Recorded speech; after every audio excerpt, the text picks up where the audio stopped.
कुछ तो गड़बड़ है दया, कुछ तो गड़बड़ है। दोस्तों, आज अगर मैं सीआईडी की एसीपी प्रद्युमन होती तो आपसे ज़रूर कह रही होती कि दया पता लगाओ, कुछ तो गड़बड़ है। सच बता रही हूँ और यकीन कीजिए कुछ तो गड़बड़ है। अगर कुछ गड़बड़ ना होता तो बताइए कि जिसकी फिल्म 1-2 दिन में आ रही है वो भला ऐसे स्टेटमेंट क्यों देगा, ऐसा क्यों कहेगा?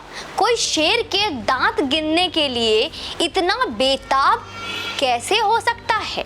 क्या पीछे के दरवाजे से आते नोटों की बोरियां इतनी भारी है कि एक कलाकार यह भूल जाए कि उसकी कलाकारी सिनेमा घरों की तालियों से पता चलता है, नोटों की बोरियों से नहीं। अहंकार तो लंकाधिपति और समस्त देवों और विजय हासिल करने वाले महादेव भक्त रावण का भी नहीं टिका, उन्हें भी उनका घमंड खा गया। अहंकार तो उन अंग्रेजों का भी नहीं टिका जिन्हें लगता था कि उनका सूरज हिंदुस्तान में कभी अस्त ही नहीं होगा। और फिर अहंकार विजय देवरकोंडा का कैसे रह जाएगा? वैसे बस कह देने से नहीं होता कि विजय देवरकोंडा कि तुम उनमें से नहीं हो जो कंप्यूटर के आगे बैठकर बस ट्वीट करते हो। तुम उनमें से हो जो देश में कुछ होता है तो सबसे आगे खड़े होते हो। तुम्हें यह भी बताना होगा कि कब खड़े हुए हो तुम आज तक। तुम्हारे उस डोनेशन की खबरें भी अखबारों में हैं, विजय देवरकोंडा, जिनमें से तुम दोस्तों से लेकर पैसे डोनेट कर रहे और अपनी छाती पीट रहे हो। वैसे एक बात बताए देती हूँ मैं आपको, विजय देवरकोंडा, चलो मैं तुम्हें बताती हूँ, ये अंदर की बात है, बता देते हैं। तुम मोहरा हो, बस मोहरा, ज्यादा खुश मत हो, बस मोहरा हो। करण जौहर की फिल्म बॉयकॉट भी होगी और पिटेगी भी, है करण जौहर जानता है। लेकिन जिस तरह से साउथ इंडस्ट्री बॉलीवुड को ओवरलैप कर रही है ना, बस वो तुम्हारे थ्रू साउथ इंडस्ट्री को टारगेट करना चाहते हैं। समझे? अभी भी नहीं समझे? सुनो, फिल्म पिटने के बाद वो ये नैरेटिव बनाएगा कि बस बॉलीवुड ही नहीं, पूरी फिल्म इंडस्ट्री ही नहीं चल रही है। पूरी फिल्म इंडस्ट्री पर ही जनता ने अपना नाराजगी दिखा रखा। ये फिल्म चल जाती है तो नेपो किड अनन्या पांडे की लाइफ सेट हो जाएगी, करियर सेट हो जाएगी। फिल्म नहीं चली तो साउथ इंडस्ट्री टारगेट हो जाएगा और करण जौहर तो सामने से हो या पीछे के दरवाजे से अपनी लागत का 40 से 50% पैसा वैसे निकाल ही लेगा। अगर इतना ही करण जौहर तुम्हारे अभिनय का मुरीद होता तो तुम्हें लाइगर के लिए 20 करोड़ रुपए और रणवीर को ब्रह्मास्त्र के लिए 30 करोड़ क्यों देता? जबकि लाइगर के लिए अनन्या पांडे को पैसा देने के बजाय सेट करने के पैसे लिए होंगे और उधर ब्रह्मास्त्र के लिए आलिया कपूर को भी 10 करोड़ रुपए दिए गए हैं। करण जौहर ये जानते हुए भी कि दोनों पति पत्नी टारगेट होंगे, उसके बाद भी उन्हें 40 करोड़ रुपए दे रहा है और तुम्हारा क्रेज बनाया जा सकता है। हिंदी सिनेमा में यह जानने के बाद भी तुम्हें बस 20 में निपटा रहे हैं और आम दर्शकों को चुनौती देने वाले बयान भी दिलवा रहे हैं।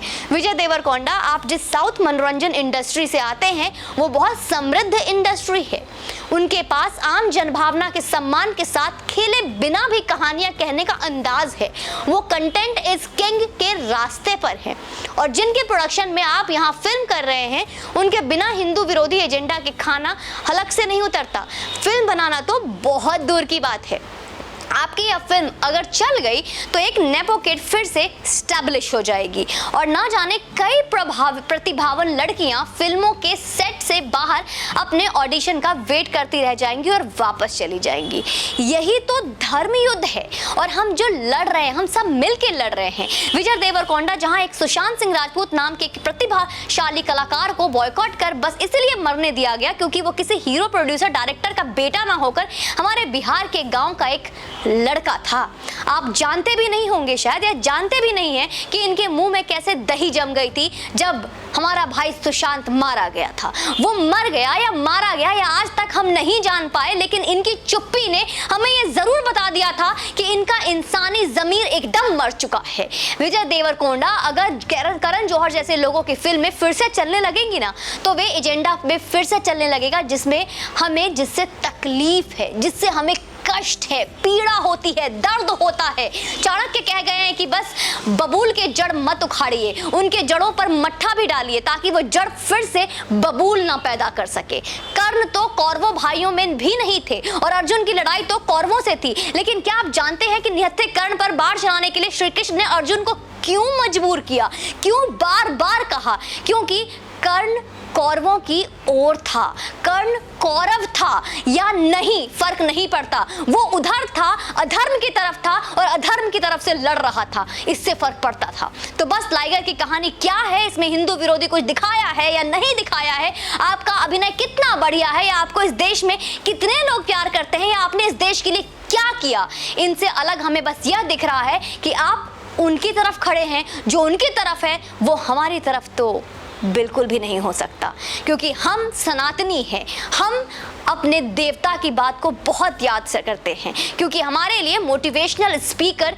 सदैव हमारे श्री कृष्ण ही रहे हैं और हम उन्हीं के दिखाए हुए मार्ग पर हर सनातनी चलता है। और सनातन को मानते हुए सनातनी ये कभी नहीं भूल सकता कि कर्ण पर भी बाण चलाया गया था। तो जो अधर्म के साथ है, जो पाप के साथ है, वो भी उतना ही गुनहगार है, जो पाप कर रहा है वो भी उतना ही गुनहगार है, और जो चुप होकर पाप का भागीदार बनकर पाप को सह रहा है और पाप देखकर भी गलत होने दे रहा है और गलत देखने के बावजूद भी चुप्पी साध कर खड़ा है, वो भी उतना ही गलत है।